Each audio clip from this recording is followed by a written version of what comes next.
So what we've had is transgenderism is a government-sponsored religion. And I wrote an article on that for public discourse that anybody can access. And a California attorney locked onto that and wrote her own and sent me a thank you on that for getting her started on it. And this is what it is, imposed ideology. What the church was not prepared for or aware of is how those that are pushing a change of belief system and theology within the church, within the Orthodox Church, are coming into the church and simply saying things like, oh, but there's so much, there's so many varied beliefs around these topics of LGBTQ within the church, and different theologians feel differently and think differently about that. And so we just want to simply be, come in and really be neutral on this. We're not taking a strong position either way on this. And what that does, that's an entry point in. That's the proverbial, the camel getting its nose under the tent kind of thing. There's a better way to live. Again, we're talking behavior, not the person. So we don't want people thinking, bashing gays. You didn't hear anything we said. We're talking behavior, and we don't believe the ideology that you are gay, straight, cis, trans. As Christians, we need to be able to learn how to separate ideology from individuals. And we don't do that well. I think many people in the LGBT community assume that the church hates them because they've been told over and over again. As Christians, if we are recognizing like this, the horrendous stuff that's being dumped on children, the things that you and I have talked about, the things that you've unpacked and explained, we need to actually not just stick our heads in the sand, but we need to rise up and be part of the solution in love and graciousness, but with clarity and firmness as well.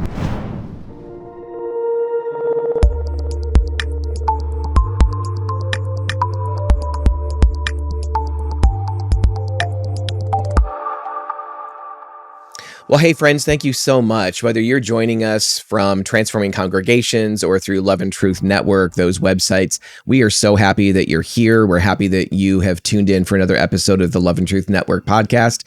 And I want to introduce you to a friend of mine, to really somebody who is leading the way and exposing truth and bringing truth to bear in a lot of confusion that's going on in our world, that's going on in our culture, obviously, particularly around the trans topic, but certainly in a broader way in the LGBT world, and really calling Christians to examine what's true, to understand what's true, to be critical thinkers in the best sense of the term, to not just accept everything that we're told, to not believe the headlines necessarily, or look at every outcome of a study that we're told, to how to believe and how to think about those things. So I'm excited to have Andre Van Mol here with us, Dr. Van Mol, and to have him weigh in on some of the topics that we want to discuss today. So to our audience, thank you for being here. And Dr. Van Mol, thank you so much for being here as well. Thank you for having me on. Absolutely. Well, hey, when we have a guest on, where we usually begin is their experience with Jesus. Like, what was life like before coming to Christ? A little bit of background there. How did you come to faith in Christ? And then how has life been different since then for you? Well, we came to the United States as a poor immigrant family when I was about a year and a half old.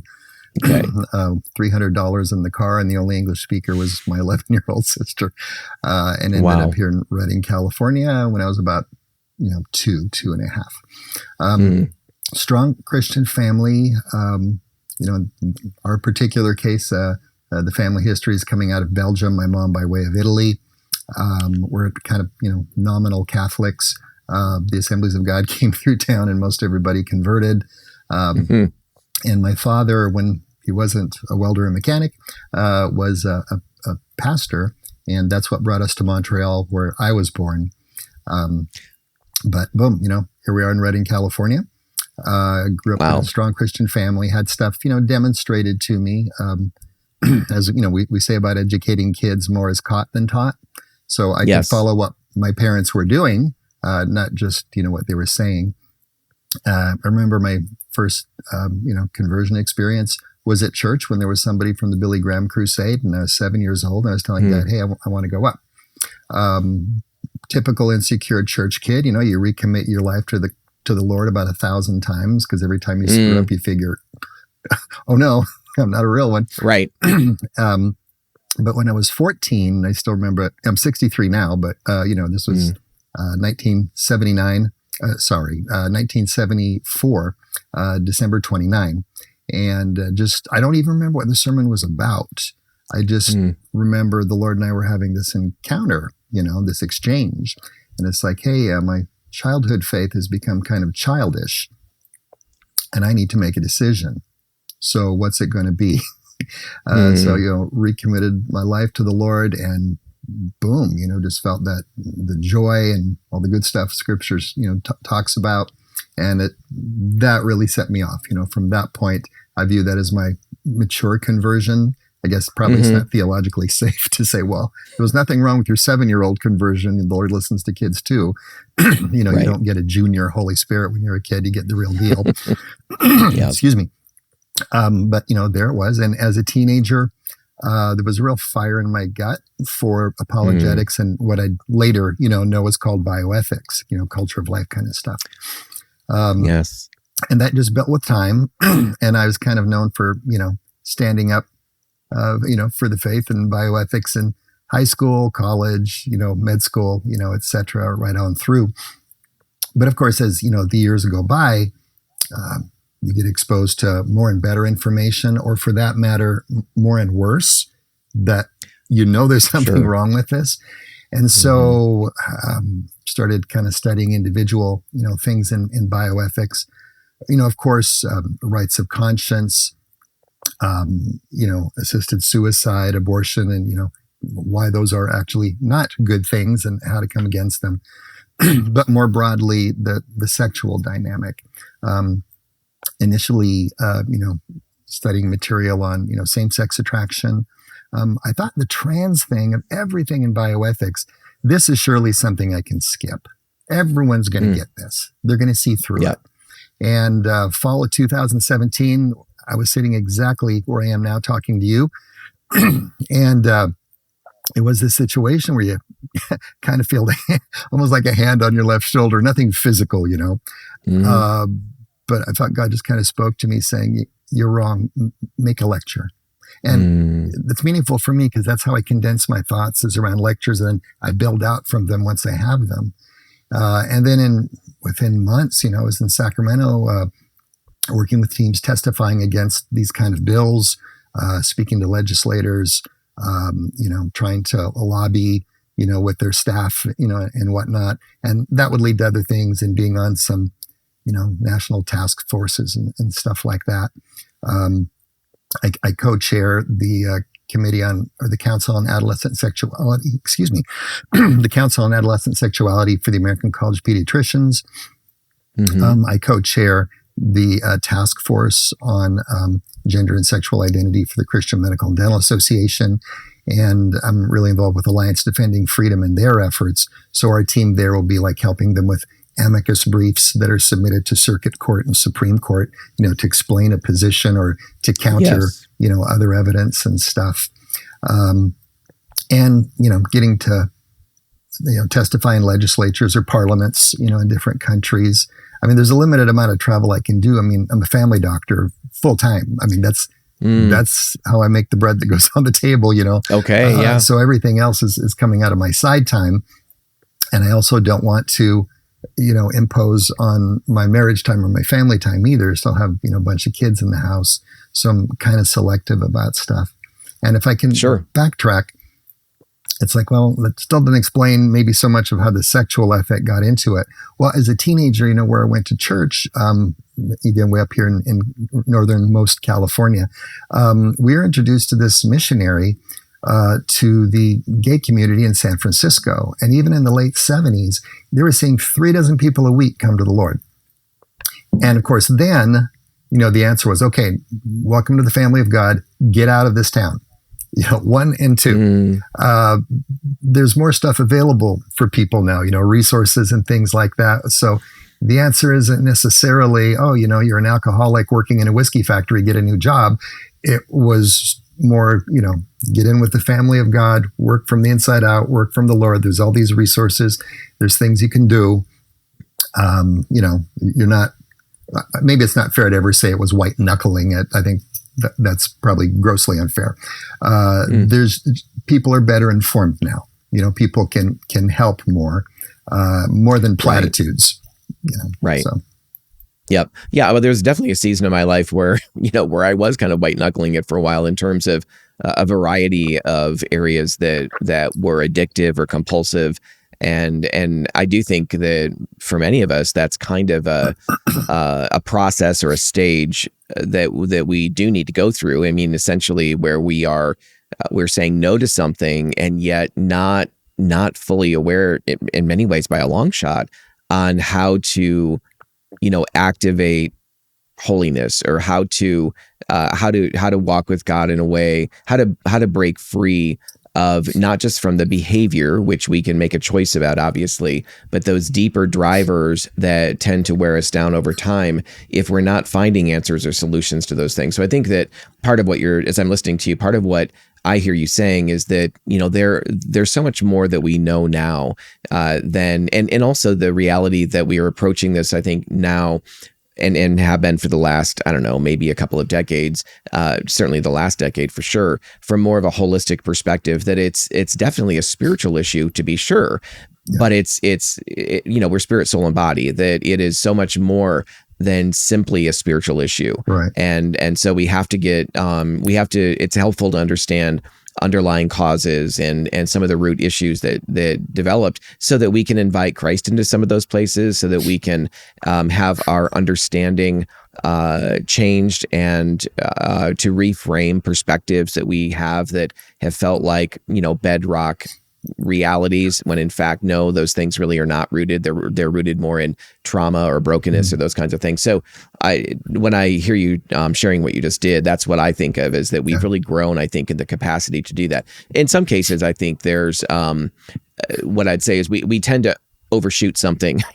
When we are correcting something, we can tend to overshoot and lean too much. Then I think, like on therapy, for example, I think that my wife is a licensed Christian counselor, and I know many others who are as well. And I'm so grateful that we have good mental health counselors. But I think sometimes now there's such a tendency to move so quickly toward counseling, almost to the point that we're not even walking with people in the church. It's more of, let me refer you to a counselor. And the truth is, many times we need both. We always need the relationship connection within the church, and then sometimes we need a really qualified counselor to walk with us through past issues of trauma, abuse, neglect, rejection, whatever.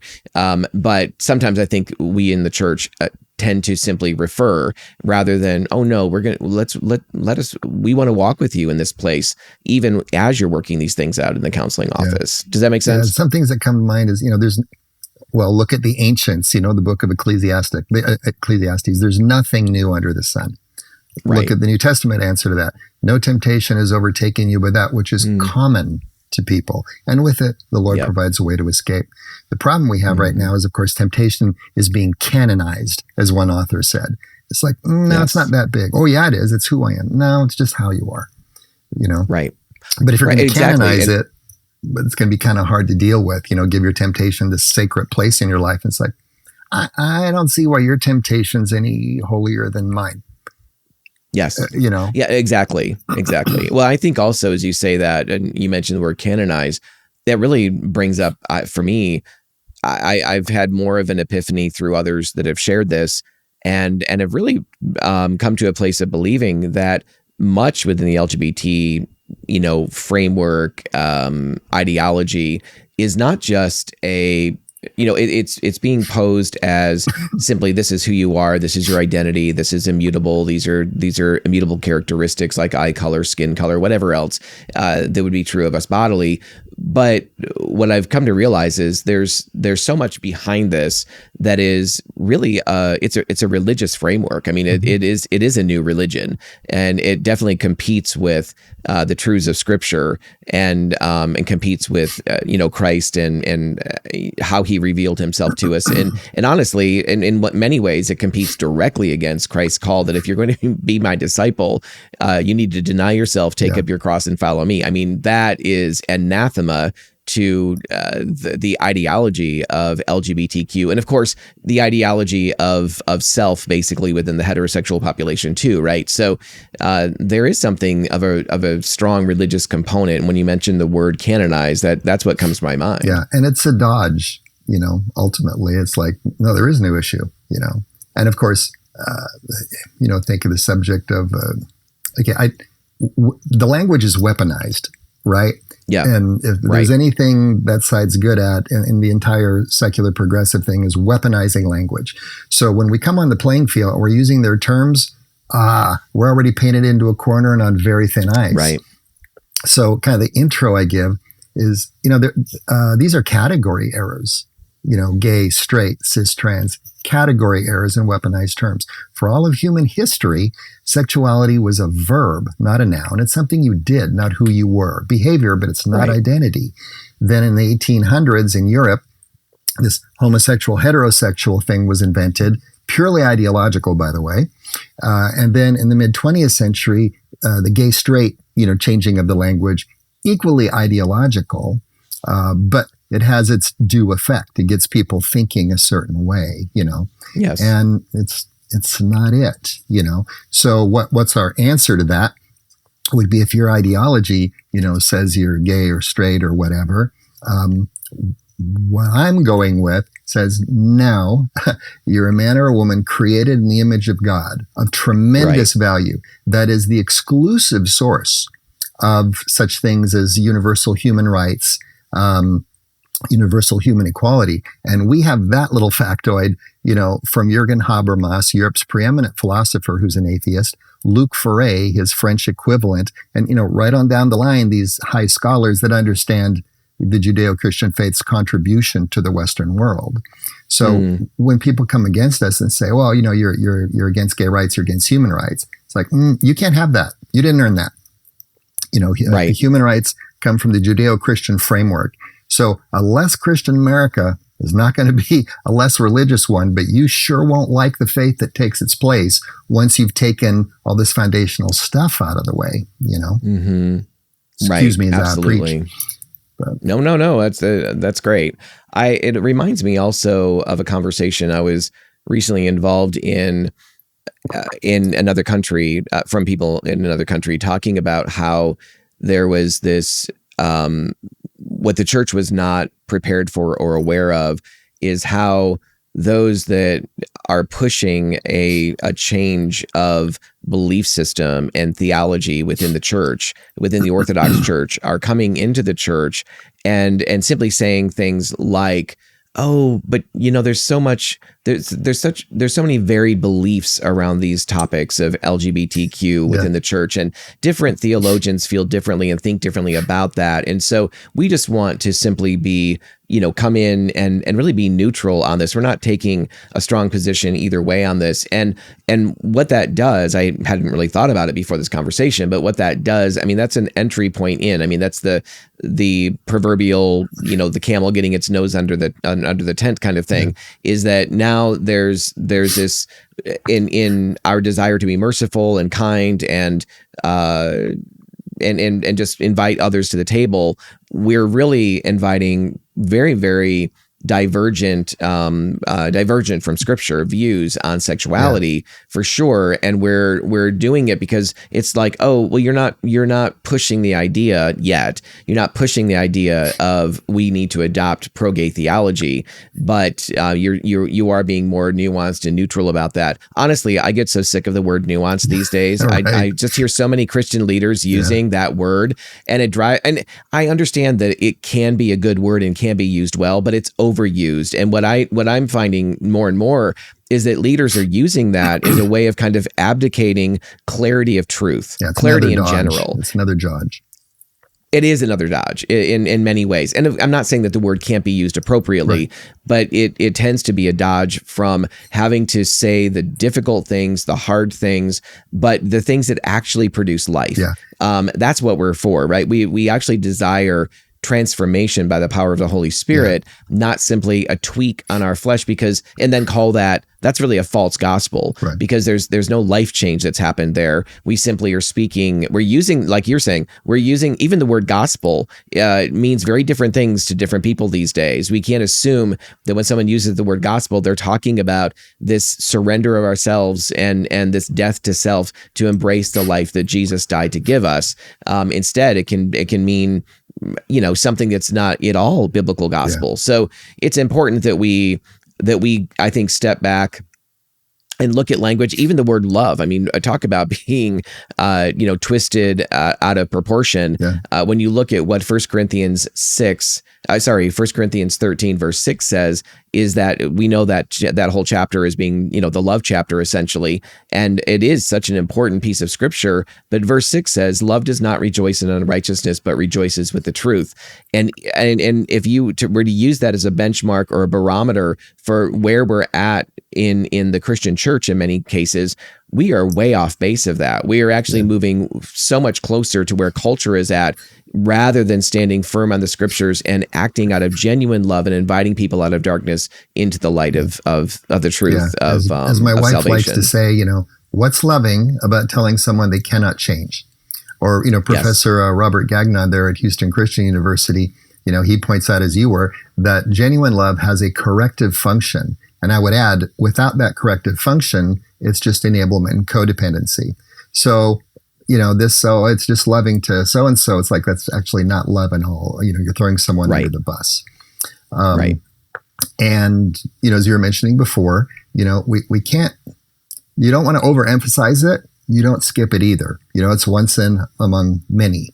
Although the effects of it are, not the effects of all sin are not all equal. Things work differently, right? Cheating on your taxes is different than murdering a child. The consequences are different. And we genuinely believe, as Christians, that any sex that's not between husband and wife is generally against human flourishing. It's not helpful. And that there's a better way to live. Again, we're talking behavior, not the person. So we don't want people thinking, you're just bashing gays. That you didn't hear anything we said. We're talking behavior, and we don't believe the ideology that you are gay, straight, cis, trans. Yes, or unable as somebody who is totally opposite sex attracted. You're also not unable to live a life that is sanctified and actually blesses the other, as opposed to using the other and even allowing ourselves to be used and objectified. There's so much more that God has for us than that. I mean, really, the development and the thriving of the whole person. And when we are living in sexual immorality and we're doing these quick fixes, these microwave options to feel better, to stuff down our pain, to fill the emptiness, to whatever the thing we're trying to do to self-medicate, so often sex becomes a part of that. So often in our day now, with the rapid increase of acceptance and celebration around transgenderism, and of course transgenderism now is that whole label has blown up in terms of what's underneath of it. And when I say blown up, I simply mean it's expanded, and it now encompasses so many different things, even in the area of furries, even in the area of not just transgender, but trans species even. So, when you look at all of that, even that is this kind of this quick fix option that I'm going to take control of my own life. I'm going to be the God of my own outcomes. And I now we believe the lie. People believe the lie that in their pain and their sorrow and their suffering, oftentimes as children, with little attachment or no attachment to mom, dad, or maybe one but not the other. And by the way, I think that fatherlessness is one of the biggest areas of crises in not just in the culture, but in the world or in the church as well, many times. And so we're trying to find this identity, and it feels like it. Why wouldn't it be compelling to a young person to be told that, these are some concrete changes you can make. This is what's wrong with you.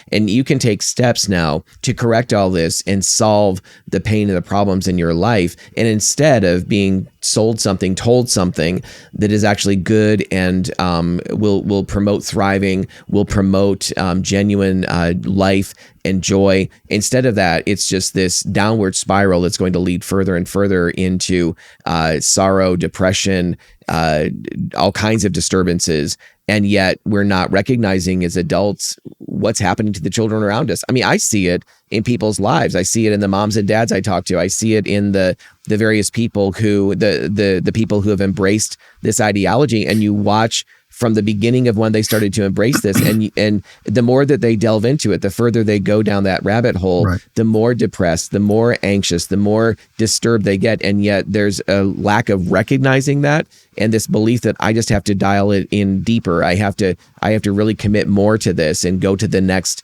whatever it is, bottom surgery or the a mastectomy or whatever. That makes you go from one step to the other, knowing that it's not fixing things, but surely the next step will be better. Right. And then that community squashing any dissent because, you don't want to help the anti-trans bigots, So it's quite a trap. Yep. Yeah, I had the privilege of sharing the stage with several people a weekend or so ago, and just sharing my story and them sharing theirs. And we did a Q&A and just had a time of together and with pastors as well as with a broader audience. And Chloe Cole was one of the people that was there sharing as well. And man, I mean, her story, she's become such a powerful voice in standing against this mutilation of children and all the things that were done to her and the confusion that was brought about and the lack of anyone understanding, people who should have and did, frankly, but people who should have understood and were curious about wanting to help her uncover, like, what are the situations you're facing at school and at home? What has there been trauma in your life? Are there things that we can help you with that will help your mind, your heart, as opposed to automatically putting you on this conveyor belt of transgender, all the way to hormone blockers and so-called therapy, hormone replacement with testosterone in her case, and then double mastectomy. So the things that we are doing and allowing and promoting. And in other countries, and I speak to this too, I mean, other countries finally seem to be waking up, and yet America seems to be just ratcheting down and more committed to the chaos when other countries are actually recognizing, wait a minute, this is not helpful. That's right. Comprehensive literature reviews out of the UK, 3 out of the UK, 2 out of Sweden, 1 out of Finland, had these countries do complete 180s from being leaders in pro-transition to, for any minor, the focus has to be mental health for they and their families, because we are sure to find issues, both. I mean, that's one of the two, great realities of gender dysphoria is the overwhelming probability of underlying mental health problems, adverse childhood experiences, bad family dynamics, even maybe in the best of homes, and a real disrepresentation of autism spectrum disorder. It's like those are what need to be dealt with. And the other great reality of it is the natural course of gender dysphoria in a minor is desistance by adulthood, conservatively 85% of the time. And we have a truckload of studies demonstrating that. It's not off the top of our head. So, very lefty, very secular, Finland, Sweden, England, 180s, based on the science. The French, what do they call it? National Academy of Medicine, of course, Académie Nationale de Médecine Française, had a fabulous press release they did on this last year, pointing out all this stuff and bemoaning the fact that kids can get all kinds of stuff in France that they shouldn't be able to get, or at least not so easily. The guy who's the head of the evidence-based medicine, it has an organizational name that I don't remember off the top of my head, CBAM or something like that, is the acronym in Belgium, who said, looking at the evidentiary support for use of puberty blockers put forward by WPATH, he said we'd put it in the round file. we'd throw it away. And other countries looking at it saying, hey, this is not what we've been told. But America and Canada, but we have so much, more force globally than Canada is in this. We are the prime outliers on this, and we are the ones driving it. And it's, big ideology, meets big money, be that corporate money or philanthropic, or whatever, and there's plenty of it. And they've captured the academic institutions. The school system in America is a prime driver of this for kids. The entertainment industry, media, and corporate America's gone woke. I mean, granted, with some of these Supreme Court decisions saying this DEI thing, no. And there's, by which DEI, diversity, equity, inclusion, which is an antonym. Mm-hmm. It's exactly the opposite. Right. But states like North Carolina, Texas, Florida, and some others now said, you know what? No more of this in our university system. It's going to be based on merit, straight up. Right. And because of that, some corporations are starting to rethink their DEI departments that are, so coercive.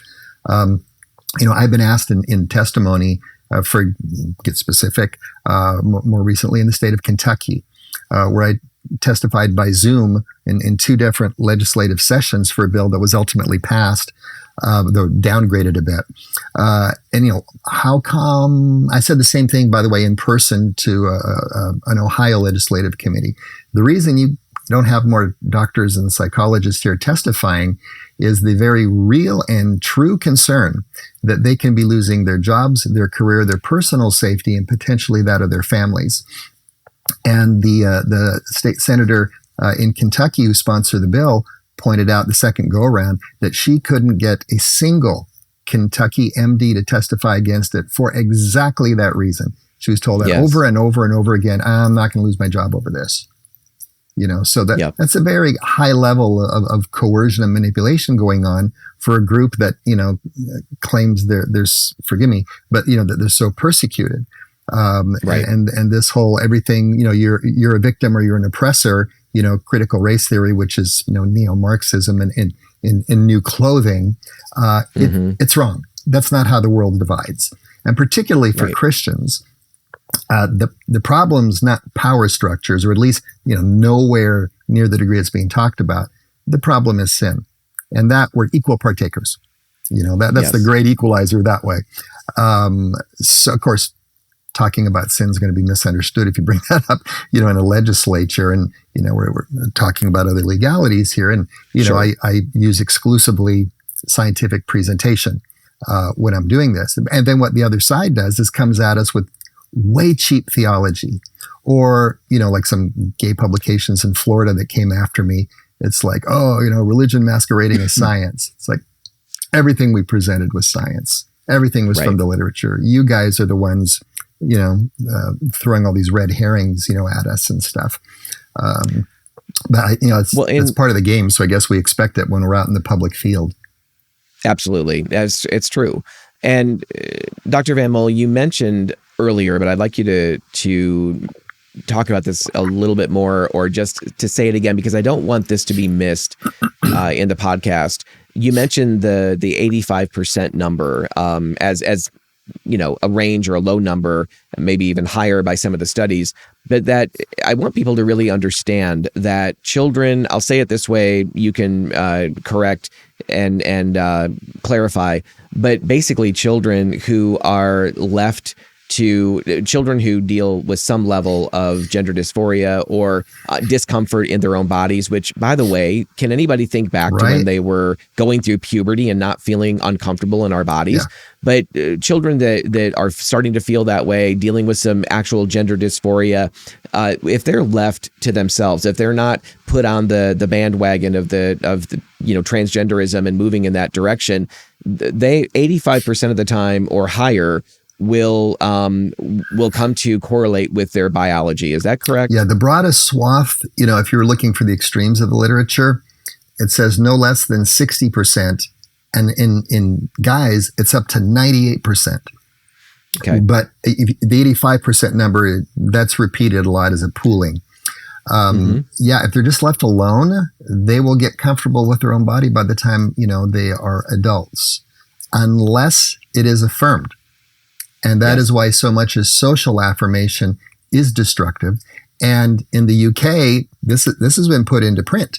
One of those 3 comprehensive literature reviews is the Cass review, and it was just the interim report that came out resulted ultimately in the closing of the world's largest pediatrics gender clinic, the National Health Service's Gender Identity Development Service at Tavistock and Portman. Closed, and to reopen under a new model with strong emphasis on mental health, neurodevelopmental problems, insisting that the teams that deal with this have experts in all the above. No more of what they call diagnostic overshadowing. Well, what does that mean? That means whatever other diagnoses you had coming into this, autism spectrum disorder, bipolar disorder, depression, anxiety. As soon as someone says gender dysphoria, you're trans, all that stuff was just pushed to the side. That's diagnostic overshadowing, and those problems are still there.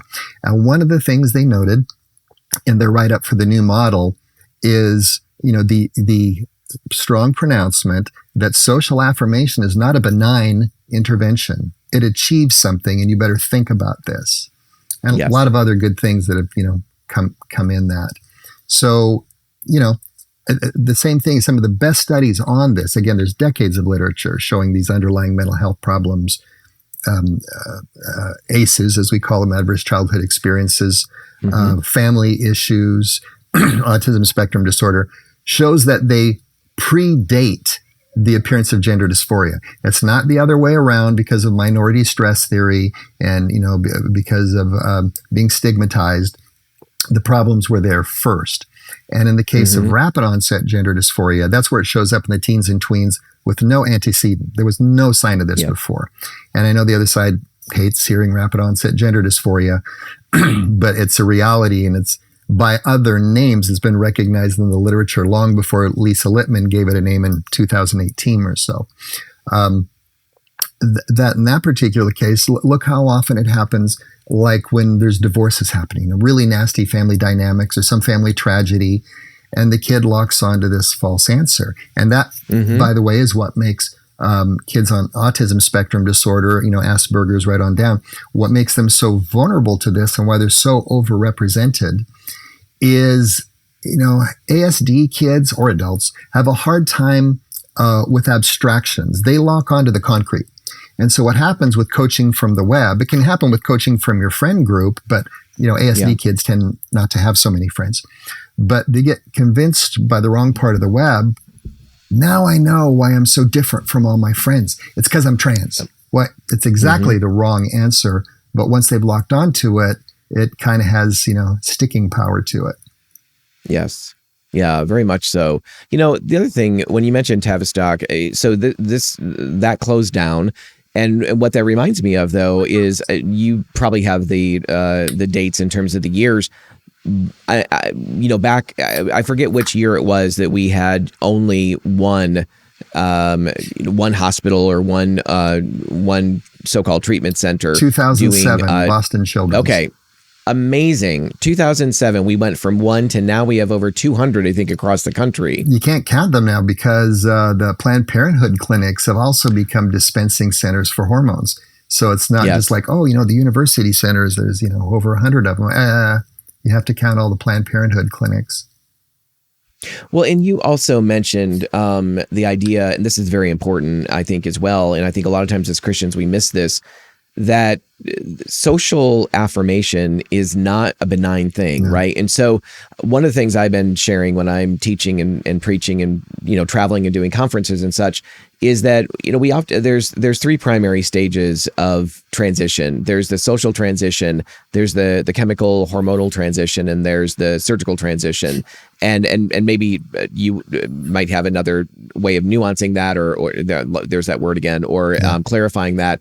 But what I oftentimes say to the church is, there are churches that are out of the best of intentions and out of a good motivation actually engaging in social transition. And they're not realizing the power that by going along with using pronouns that are not accurate, using the name thing to me is a little bit more I'm not always sure what to do about the name situation, because in some cases I don't even know what the name is. Right. There are times, right, that so if I'm evangelizing or I'm being introduced to somebody, or a new kid shows up at youth group, I don't know what their original name is if they're only telling me what it is now. But when it comes to the pronoun situation and going along with and accommodating that, I think that there's ways as we as the church and Christians can, and friends, believing friends, can actually engage with somebody in a way that's really loving, really open, but also very clear about, hey, I can do this. I'm not going to go out of my way to call you by a pronoun that you don't like or that you don't like referred to you. I'm not going to just say he over and over again every chance I get, or his, if that's not how you want to be referred to. But I'm also not going. I can't also use a pronoun or a reference to you that's not true or accurate either. Right. And so I think there's ways that it feels like, I think in the church, it's like either we're mean and we're truthful, or we're loving and we accommodate things that are not truthful. I'm thinking, Alexander Solzhenitsyn and the more recent Christian author who titled a book by it, who's actually right next to me, Rod Dreher, that's his book. I should have said the book there. Don't live by lies. So someone else can pick their name. That's not my call, but you don't get to pick my pronouns. And respect is a two-way street, So if this relationship is dependent on manipulative and coercive language, we already sort of have a problem. I can respect you and I can show you compassion, even if we strongly disagree. But don't pick my pronouns for me. And that, by the way, that's what tolerance originally meant, right? That's what you described. That's what I told a corporate head once who was calling me on the carpet on this. I go, tolerance is a two-way street. That's what it means. Mm-hmm. There's got to be give and take, both ways. And of course, there's so much, emotional blackmail that's coming into this, nationally, internationally, that, if you don't agree with us, it leads to suicide. That's actually not what the literature shows. How dare you say that? And so I'll show you the literature of why I say that, But again, these points have been so reinforced by the other side, so much emotional blackmail, people are afraid to contradict it, But that's what ends up happening when you're speaking reality to a situation, is you'll be falsely accused, and you just need to push through that and demonstrate the good stuff rather than demonstrating the bad stuff that we're being falsely accused of. Right. Well, and that also brings to mind something that Chloe said in this engagement that we were doing at this conference, and I recall her saying this, and then I've heard this from plenty of others as well, that she doesn't blame her parents for not fighting harder for her to to resist going down this pathway, because one of the reasons is because wherever they turned, it was reinforced over and over again that this is the only thing that is going to help your daughter. Yeah, we hear she's not a girl, she's a boy. Yeah, we have parents from coast to coast telling us they were told, look, do you want a live son or a dead daughter? Do you want to be planning a transition or a funeral? And of course, gender transition procedures can't begin to deliver on that promise, but they're told it is, Right. Well, and so the level of manipulation and cruelty, honestly, in that is shocking and in many ways unbelievable. So yes, many parents are getting caught up in this simply because they love their child and they're trying they're listening to the so-called medical or mental health advice that's being given to them, and again, so many times that's, I'm not saying in every case, but in many cases, the mental health of the child is not even being taken into consideration. It's simply, this is like you said, if you say transgender, then everything else is pushed aside. You can't even be curious as a counselor or mental health provider about going down that path and trying to uncover what some of the potential causes could have been, or what some of the underlying issues are. You just have to sweep all that off the table, and now we're only looking at the centerpiece of transgenderism. And so what we've had is transgenderism is a government-sponsored religion. And I wrote an article on that for public discourse that anybody can access. And a California attorney locked onto that and wrote her own and sent me a thank you on that for getting her started on it. And this is what it is, imposed ideology. And it needs to be recognized as such. And again, the pushback has started, both internationally as well as nationally here. Lawsuits such as Chloe Cole's and Truth in Advertising, I'm working with the attorneys in that case. Likewise, the state of Florida and all they've done to turn what their state was doing around, that their Medicaid division will not be paying for gender transition procedures for minors or adults. I've been contracted to it. I've been assisting them along with other people helping them all through that, so that they were supported by good science, good medicine. This stuff needs to be resisted, and it's gonna come down. But it's just the sooner the better, because every day some kids getting chemically sterilized or surgically mutilated. Yes. So the sooner this ends, the better. And it's, as Professor Paul McHugh of Hopkins, who brought this down when it was happening, in the last century.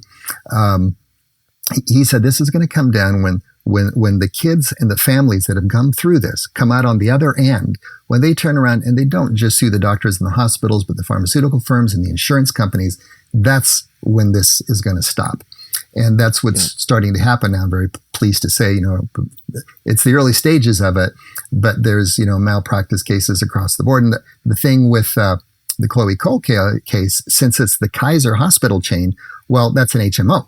So it's a hospital that is a chain that is an insurance company. So it's an extremely significant case. So we're hoping it's going to be America's Bell versus Tavistock, which was the big case in the UK that helped get things rolling. Yes. But, the insurance companies, the pharmaceutical firms, the hospital chains, all those who stood to profit from this. And you profit big, because when you medicalize somebody, they're medicalized for the rest of their life. And they're needing stuff that they would never be using otherwise forever. And then other stuff for the complications. And if they engage in surgeries, that, very often leads to complications leading to more surgeries and so on and so forth. So now they're going to get to pay the other way around. Now you're going to, these people that you encourage to get chemically sterilized, surgically mutilated, how about you get to pay for their medical care? And yes, the insurance will cover it. It won't be an uncovered problem, and look at this on a different subject, same result. State of California, North Carolina, I understand Virginia, starting with North Carolina in 2012, and California was the most recent in 2021, passing laws that any surviving individual who is subject to government forced sterilization because of the eugenics movement, which California played a big part in. The state's going to pay you for your suffering. The states are going to get to do it again. All these states that have encouraged kids and adults to railroading them, as I told several legislators in California, railroading them down this path to nowhere. It doesn't address the problems. It doesn't change anything, except now you've made the person sterile and butchered them up. Yeah, exactly. I mean, there's, I love the folks that I know who embraced, who went down this road, who were confused, who went along with the so-called advice of those who led them astray, and went did top surgery, bottom surgery, and hormone therapy or whatever, all that. And by the way, none of these drugs, speak to this for a moment, none of these drugs that are being used are actually FDA approved for this purpose, right? These are all off label, correct? That's right. Using gonadotropin releasing hormone agonist puberty blockers for gender dysphoria is not FDA approved. It's only approved for precocious puberty, where you've actually got a disease state that you're interfering with for a few years till the proper age kicks in, or for prostate cancer, that kind of thing. Cross-sex hormones, interestingly, there was a 2014 national review, but more importantly, a 2019 international review. Different endocrine societies from around the world asked to look at the literature and, hey, what does the literature say about testosterone use in women? And both came to the same conclusion, that there is absolutely no indication for testosterone in women except short-term use for hypoactive sexual desire disorder. And that's it. And the 2019 one specified there's no exception, not for disease prevention, not for wellness, and they added the long-term consequences of testosterone in women has not been adequately studied. And that study didn't say one word about gender dysphoria. It's like, oh, there's cowardice. You know what you had to say in that study. You know what you had to say, and you avoided saying it. Yes.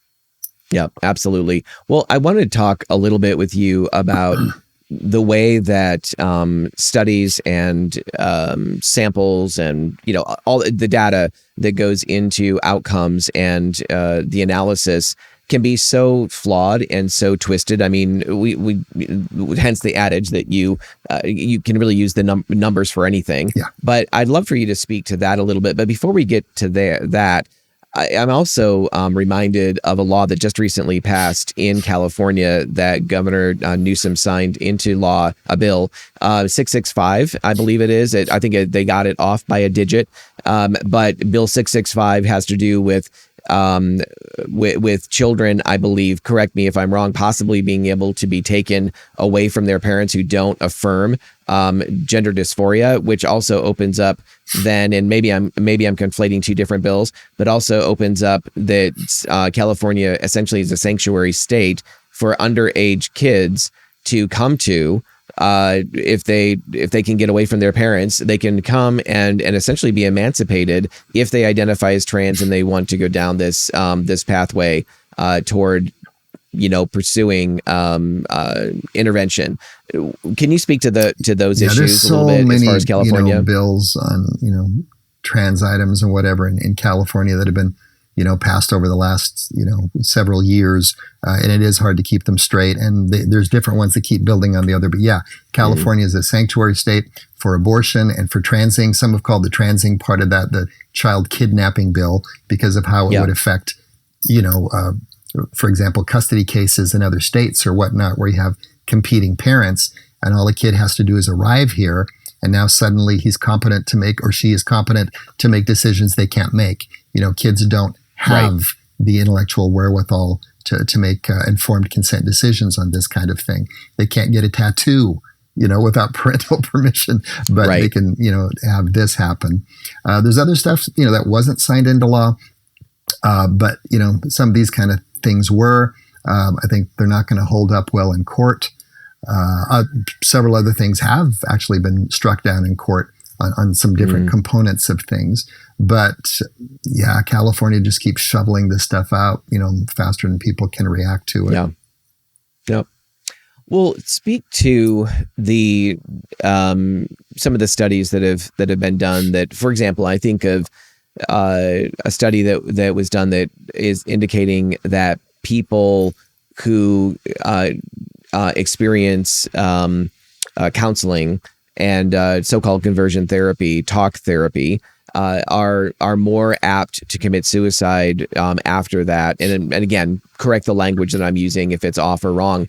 But I know that there is a study that was indicating that, oh no, there's serious issues that you steer clear of so-called conversion therapy, again, talk therapy, for these issues because people are committing suicide once they get into these talk therapy sessions on this topic. Can you clear that up? Yeah, first, taking back the language, conversion therapy is a pejorative, vague jamming tactic since its first appearance in the professional literature in 1991 when an activist gay psychologist put it in there. So it's whatever people say it is, of course, and it's presented as horrible. Frankly, in the modern world, there is no such thing. What we're talking about is simple talk therapy with a willing and motivated client who's the person who brings it up, right? But you're talking most recently, I believe, of the Blaznick study, which looked at a body of data that's publicly available from the Williams Institute called the Generation Study.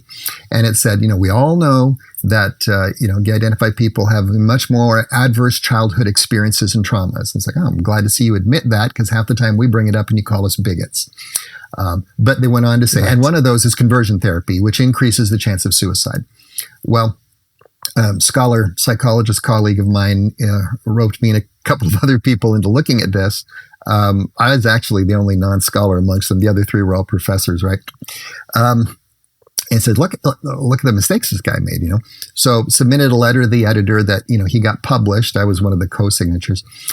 In that same journal, the first take on it was, well, first of all, you're making the same mistake that's repeatedly made in these, conversion therapy is evil studies, that you didn't look at the before and after. You're looking at a lifetime association. People who had conversion therapy had worse mental health and more suicide attempts. Well, the question is, was that before the therapy or after?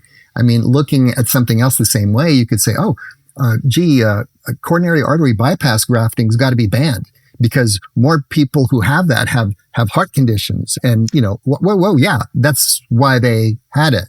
Or you have to do away with antidepressants because, more people are associated with suicidality that have been on antidepressants. Well, yeah, okay, but before or after the medicine, right?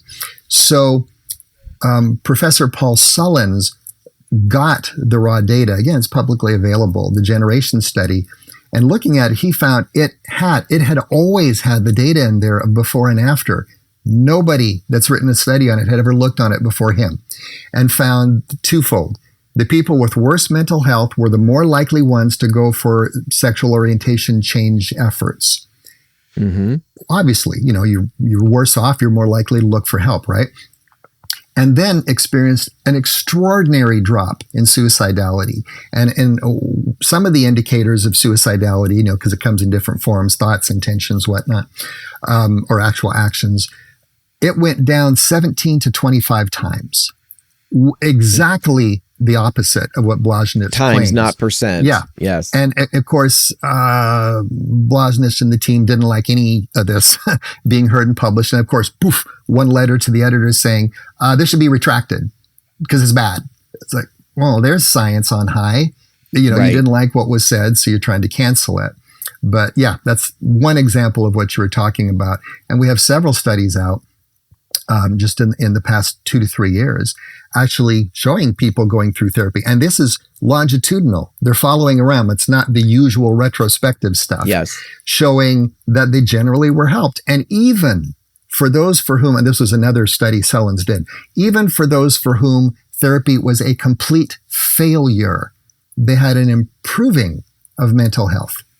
They came to peace with things. The therapy was a help, not torture, didn't lead them to suicide, just the opposite of what we're told. But that's a sacred cow that's going to die kind of hard. Yeah. Well, once the messaging gets out there, and this is the reason behind it, right? Once it's out there and it's blasted out on the airwaves and through media that also has a bent and seems to have an ideology that completely agrees with these perspectives, it's very hard to you can retract it, but it's very hard to actually, you can't get the horse back in the barn. Basically, people wind up believing that, oh no, wow, this study came out that says that therapy actually causes harm, and people are committing suicide as a result of it. And so now, wow, as Christians that are supposed to be compassionate, what do we do about that? And so there's just so much confusion out there. Another one another thing that I've heard is that when I was reading through Ryan T. Anderson's book, When Harry Became Sally, that's such an excellent book that Amazon banned. One of the statements, one of the studies he refers to was that those who are post-surgery for, again, transgenderism, those after surgery, they're still transgender folks are still 19 times more likely to commit suicide than the average population. Do you know which study he was referring to there? Sure do. We quote that one very often. 2011 out of Sweden. The author's last name, Dhejne. I don't know how to pronounce that in Swedish. They looked, it was a study over 30 years, looking at the medical records and all that, of all 324 people who had undergone transition in Sweden. So selection bias of 0, they included everybody, and found that if you follow them not 6 months, not a year or two like most of these studies do and claim victory, you follow them 10 years out or more, at that point, they have, like you said, 19 times the completed suicide rate of the general population. They didn't try, they did. About 3 times the all-cause mortality, meaning all the things that can kill someone, and about 3 times the rate of psychiatric hospitalization. Well, that's not sounding great, Now, again... That doesn't sound very loving, actually. No. And again, that 2020 study now by Brandstrom and Pachenkis that ultimately showed, again in Sweden, looking at all 9.7 million people in the records and stuff, that neither what they call gender-affirming hormones nor gender-affirming surgery improved any of the mental health benchmarks they were looking at. And another very interesting study, just 2021, comprehensive study looking at the 3,700 trans-identified adolescents in U.S. military families, and they looked over 8.5 years, and they found that gender hormone treatment led to an increased use of the mental health services, pediatric medical services, increased suicidal ideation, increased suicide attempt. It's not helping things. It's a dodge. Yes. Yep. Are there any others? We come toward the end of the podcast for those that are listening or watching. Are there any other particular studies or points that maybe some newer, maybe some older, but some things that we haven't hit on yet that you feel would be helpful for people to know about? I know you have a lot of information out there, and I'd love for you to share in a moment how people can follow you and read some of the reports you've written or some of the articles that you put out. But are there any other pieces that you feel like should be mentioned here before we close out our podcast? There's common flaws, to the studies saying, pro-transing. And as pointed out by my colleague, Associate Professor of Pediatric Endocrinology, Paul Hrues, he wrote, limitations of the existing transgender literature include general lack of randomized prospective design. They're usually retrospective, cross-sectional, small sample sizes, recruitment bias, which can be extraordinary, short study duration, way high subject dropout rates, and a reliance on so-called expert opinion. And the dropout rate is commonly 20 to 60% in these studies. If this was talking about a pharmaceutical trial, it would be invalid at that point, So something to keep in mind there. So some bad studies. Anything based on the U.S. Transgender Survey of 2015, don't bother. I mean, the study was an online survey of transgender identified and gender queer adults from trans-affirming websites. So that's as biased as you can get, by design. Right. It includes everybody who doesn't identify that way anymore or is dead or, can't reply. So it's non-representative. It didn't even ask a specific question about gender dysphoria, just about identification, so that makes things confusing. It didn't control for underlying mental health. And get this, 70% of the respondents in the U.S. Transgender Survey didn't know what puberty blockers were. Well, how do we know that? Because they claimed that they began it after age 18. Well, as far as puberty, the horse is way out of the barn by 18. Blocking's not going to help you then. So stuff by Jack Turbin that usually relies on the U.S. Transgender Survey. His studies have been roundly defeated, and yet they're quoted right and left, and he's a media darling. Trevor, the Trevor Group, out of North Carolina and where else they're headquartered, Trevor Foundation. They use studies by Green that both severely flawed. The 2021 study, Association of Gender-Affirming Hormone Therapy with Different Aspects of Mental Health. Again, retrospective, cross-sectional, so you can't determine causation, because of it. It even says so. And by the way, this is something Jack Turbin and the other people do. You look at the limitations section of the paper, they'll say, you can't infer causality by cross-sectional design. And then they do it. It's even in the title of the paper, Yep. They ignored key variables on the Green study. They didn't look at substance abuse, bad childhood experiences, which is common in this group. It was done during the COVID pandemic, and they didn't make any accounting for the negative mental health effects of the pandemic and the lockdown. And also someone who's genuinely suicidal is not going to be reporting to surveys. And the results of the thing, 44% of those who received hormones, 57% of who wanted and did not receive, reported seriously considering suicide. Well, that's a failure. 44% of the ones who got the hormones still were suicidal, right? 60% of those receiving the hormone, 75% who wanted to and didn't, reported recent depression. That's, again, a failure. But again, they twist it and declare success. I think one of the most outrageous is Olson Kennedy's out of Children's Hospital, Los Angeles, 2018, on mastectomies on minors. The title Chest Dysphoria was, the questionable claim was chest dysphoria was high among pre-surgical transmasculine youth. Again, see the weaponized language. And surgical intervention positively effective. Well, here's the thing. Chest dysphoria is a neologism. See, invented the term. That's not a DSM-5 diagnosis. Then their chest dysphoria scale, they also invented. And at least they had the graciousness to say, quote, it's not yet validated. Well, it never will be. They made it up. And the mastectomies were done on girls as young as 13. And, we have trans activists telling us this is a lie. We don't do surgeries on minors.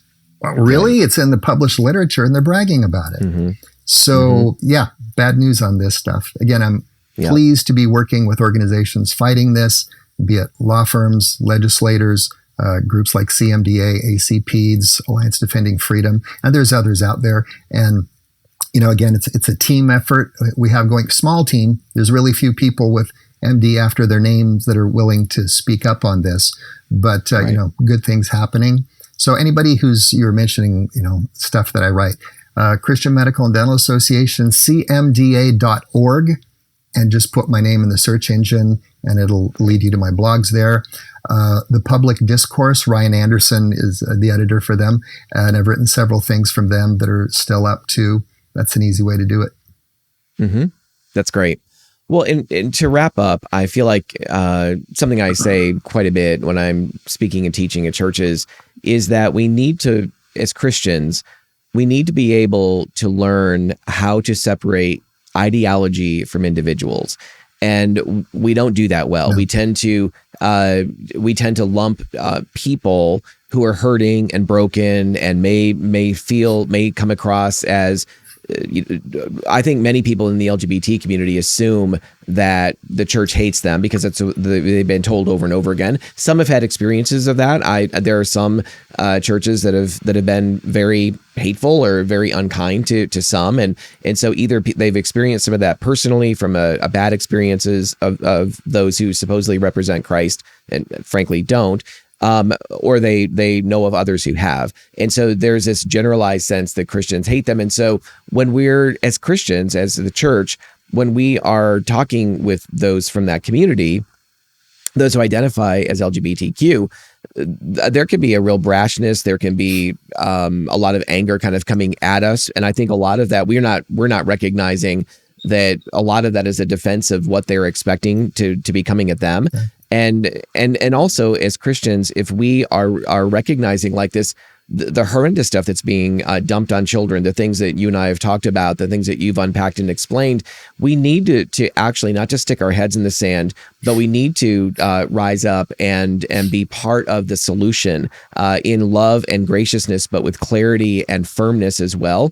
And so we're pushing it back against an ideology. We're pushing against policies that want to further encroach on religious freedom, on freedom of speech, that kind of thing. But frankly, it really undermines the well-being overall of the whole person, of adults and young people. So we can stand against that, and we can find, and we should find creative ways of getting involved, whether it's running for school boards, whether it's picking up some other, becoming part of the solution, again, of standing against those things, and not just standing against, but also driving back and seeing policy enacted that actually protects kids and actually produces and helps promote, doesn't produce, but helps promote the environment in which human thriving can best happen. We need to be able to do that while at the same time being really gracious and truthful, but gracious and loving toward people who are confused and under the spell of, under the delusion, under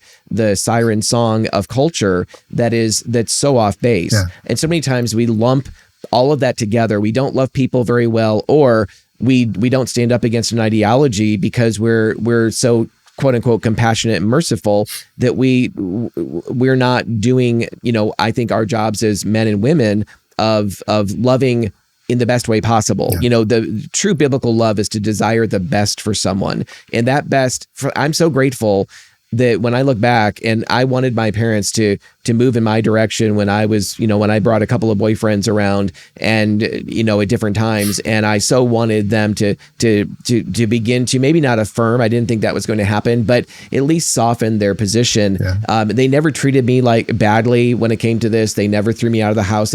But I'm so grateful looking back in ways I can't even explain, that my parents didn't give me what I wanted at the time. They loved me too much to do that. Yeah. And I think that so many times we as Christians are so sloppy about our so-called love or about grace that we're not loving well, and we're not loving biblically. Yeah. So 3 little maxims come to mind that I put at the end of a lot of my lectures.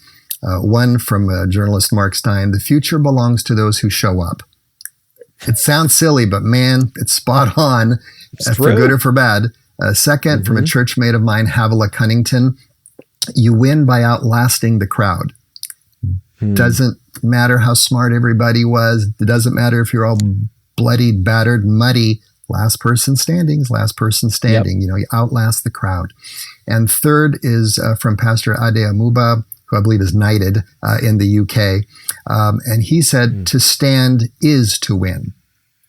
Simply making the stand. You know, you don't want it to be belligerent, nasty, and all that stuff. You know, you can be kind and gentle when you're speaking reality. It can be done in relatively few words.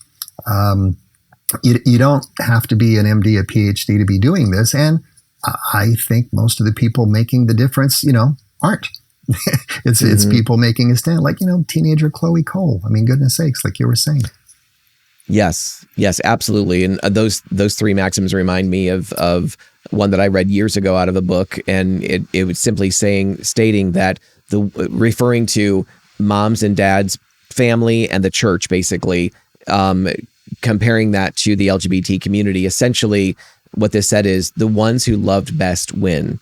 And meaning that not giving everybody what they're asking for, but the ones who genuinely love, who stay in the game, who show up, you know, who continue to stand and offer that genuine love. In the end, that is going to be the most compelling thing. That is the best way. There's no absolute promise on that, but that is a principle that when we love biblically, we love well, we love lavishly, we love truthfully. And when we take truth out of love, it's no longer love. But when we love truthfully, that is the best opportunity for us to be and have an influence in the life of those that God has called us to minister to and those that we love. So, Andre, so great to have you here, Dr. Van Mol. I so appreciate you taking the time to be with us, and I know our audience does as well. So, for those of you who have joined us either through Love and Truth Network or through Transforming Congregations, we're so glad that you did. I'm glad that you're following us. I hope if this is a first time for you, I just want to invite you to tune in to another episode of our Love and Truth Network podcast. So blessings to you. And again, Dr. Van Mol, thank you so much for being with us. Thank you much. We so appreciate the time you've just invested with us in our Transforming Congregations podcast. To join us for future podcasts, dial into transformingcongregations.org/podcast, and we look forward to seeing you in a future podcast.